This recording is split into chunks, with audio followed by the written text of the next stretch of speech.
नमस्ते वहाला विद्यार्थी मित्रों, जय श्री कृष्ण। सिद्धि हिंदी विद्यालय की ऑनलाइन क्लास में आप सबका हार्दिक स्वागत है। इस ऑनलाइन क्लास के अंतर्गत हम कक्षा 4th में विषय पर्यावरण उसके बारे में अध्ययन कर रहे थे। इसमें हम पाठ नंबर 6 5वां अनीता और उसकी मधुमक्खियाँ उसके बारे में पढ़ रहे हैं। बराबर है। बहुत सी जानकारी हमने अनीता के बारे में प्राप्त कर ली थी अगले वीडियो के अंदर, जिसमें हमने लास्ट वीडियो में देखा था। देखो अनीता किस प्रकार से मधुमक्खियों का पालन करती है, 2 बॉक्स खरीदती है और मधुमक्खियों का पालन करना शुरू करती है और उसमें से क्या बनाती, शहद बनाती है। अब आगे बढ़ते हैं। लीची के फूल फरवरी में खिलते हैं। मैंने अपने चारों बॉक्सों को लीची के बगीचे में रखा।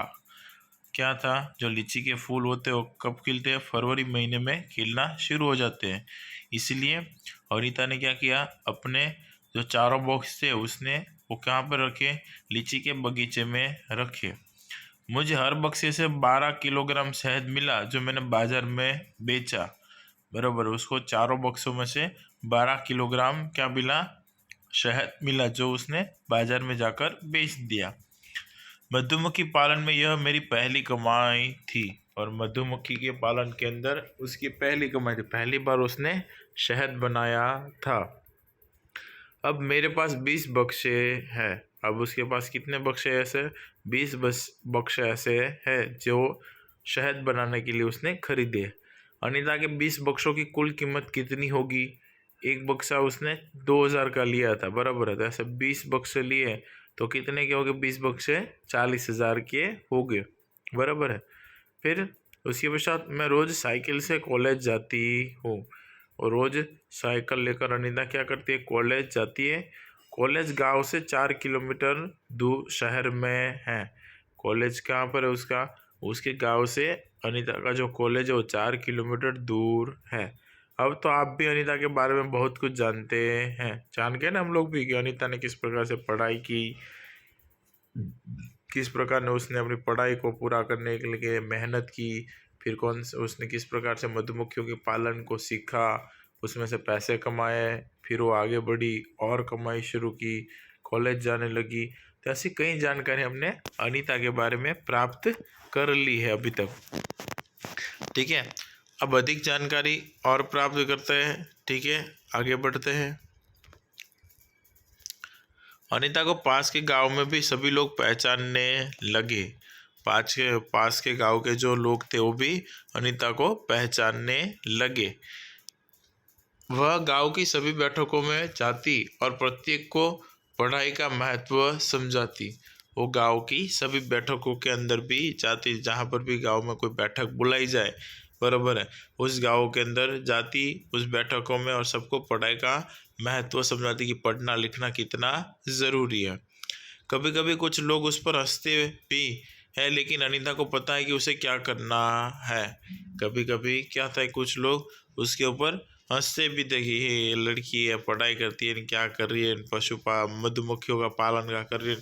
परंतु फिर भी अनीता को पता था कि उसे क्या करना है। हम लोगों को भी अनीता से कुछ सीखना चाहिए कि कितना भी लोग हमारे ऊपर हंसी करे तो हमें उस पर ध्यान नहीं देना, परंतु हमें अपने काम में लगे रहना है। जब हम अपने काम को पूरा कर लेंगे, अच्छा पढ़ लिख कर अच्छे नंबर लाएंगे तो ये सब हंसते हुए लोग भी बंद हो जाएंगे। परंतु उनको बंद करने के लिए फिलहाल तो हमें क्या करना पड़ेगा? अपना काम करते रहना पड़ेगा। अनीता शहद की बहुत बड़ी व्यापारी बनना चाहती है, जिससे वह लोगों को शहद की पूरी कीमत दिला सके। क्या था, हम अनीता को शहद का बहुत बड़ा व्यापारी बनना था, जिससे वो लोगों को जो शहद का धंधा जो उद्योग कर रहे हैं उनको शहद की पूरी कीमत दिला सके। अनीता और अन्य गांव वालों को 1 किलोग्राम शहद के बदले 35 रुपये मिलते हैं। आपके शहर में 1 किलोग्राम शहद की कीमत क्या है? हमारे यहाँ किलो शायद 250 रुपये में मिलता है। बराबर ना। अनीता के गांव में उनको 1 किलोग्राम के 35 रुपये मिलते थे शहद के। बराबर। और हमारे यहाँ शहद का कितना भाव है? 250 रुपये का किलो मिलता है मेडिकल में, या कोई किराने की स्टोर पे जाकर पूछ सकते हो। आपके घर में शहद इस्तेमाल होता है किस काम के लिए? हाँ, हमारे घर में शहद इस्तेमाल होता है ना। होता है आपके घर में अंदर शहद इस्तेमाल कि भाई पूजा के अंदर भगवान की पूजा में भी शहद का इस्तेमाल करते हैं। जिसको सर्दी जुकाम गले के अंदर दर्द हो, ठीक है, खांसी हो, उसको भी शहद और अदरक दिया जाता है। तो औषधियों के लिए हमारे यहाँ उपयोग होता है। हर छत्ते में एक रानी मक्खी होती है जो अंडे देती है। छत्ते में बहुत सारी काम करने वाली मक्खियाँ होती है, ये दिन भर काम करती हैं।